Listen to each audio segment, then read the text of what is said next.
नमस्कार दोस्तों, आशा है आपकी तैयारी बहुत ही अच्छी चल रही होगी। दोस्तों, एपीएस का रिज़ल्ट भी आ गया है। जिन लोगों का सिलेक्शन हुआ है स्किल टेस्ट के लिए, उनको हमारी तरफ से, हमारी टीम और चैनल की तरफ से हार्दिक बधाई और शुभकामनाएँ। और जिन लोगों का दुर्भाग्यवश रह गया है, उनके लिए ईश्वर ने अवश्य ही कुछ ना कुछ बेहतर सोच रखा होगा, परंतु वे अपनी तैयारी को आलस्य में ना बिताएं, अपनी तैयारी बराबर शानदार तरीके से करते रहें, सिलेक्शन ज़रूर होगा। तो आप जो है, जिन लोगों का सिलेक्शन हुआ है, उनको बिना समय गंवाए केवल एक ही ध्येय होना चाहिए उनका, उसमें ज़्यादा कुछ कहने की ज़रूरत नहीं है।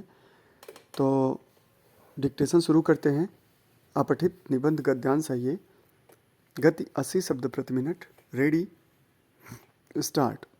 सर्वप्रथम हमारे देश के कृषकों में तकनीकी जागरूकता का अभाव है तथा वे आज भी परंपरागत तरीके से खेती करते हैं, जिससे उन्हें पर्याप्त लाभ की प्राप्ति नहीं होती है।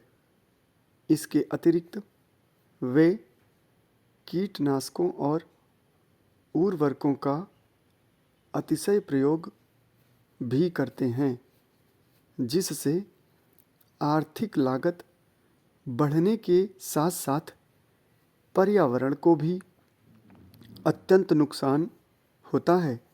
अज्ञानता के चलते कृषक मृदा की गुणवत्ता के अनुसार फसलों की पैदावार नहीं करते, जिससे उत्पादकता पर विपरीत प्रभाव पड़ता है। कृषकों के अतिरिक्त सरकार भी इस स्थिति के लिए समान रूप से जिम्मेदार है। देश में कृषि से संबंधित अवसंरचना का अभाव है।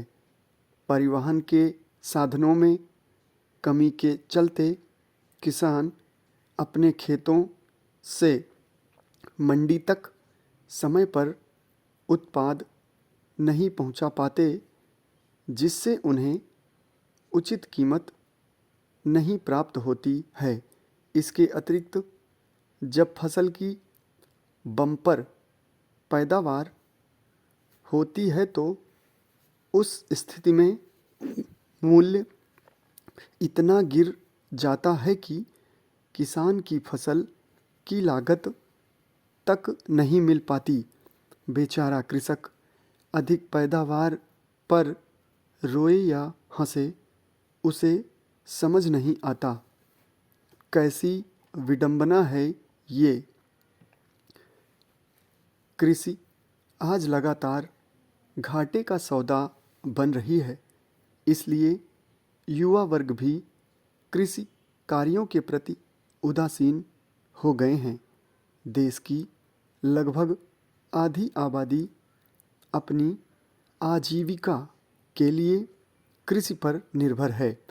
देश की आधी आबादी के लिए यह रोजी रोटी का जरिया है, अतः इसमें सुधार अपेक्षित है और ऋण माफ़ी के धन का प्रयोग कर यह सुधार किया जा सकता है।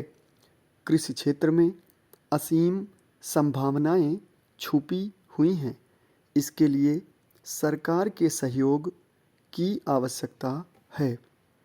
सरकार के द्वारा किसान क्रेडिट कार्ड, मृदा स्वास्थ्य कार्ड, प्रधानमंत्री फसल बीमा योजना, संपदा योजना चलाई जा रही है, किंतु इनका क्रियान्वयन ठीक से न हो पाने के कारण इनसे प्राप्त लाभ नगण्य हैं।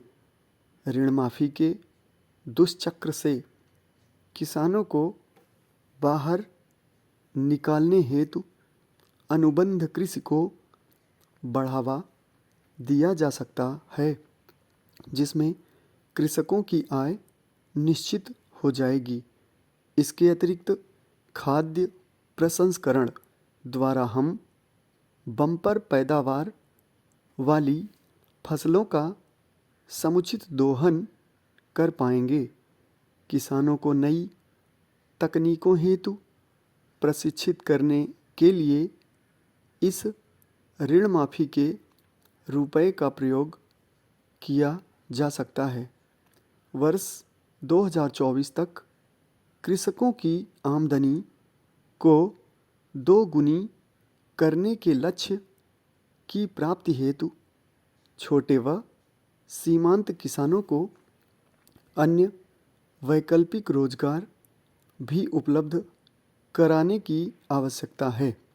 इसके अतिरिक्त उन्हें कुसुम जैसी योजनाओं से जोड़कर बिजली के खर्च को कम करने हेतु प्रोत्साहित किया जा सकता है। धन्यवाद।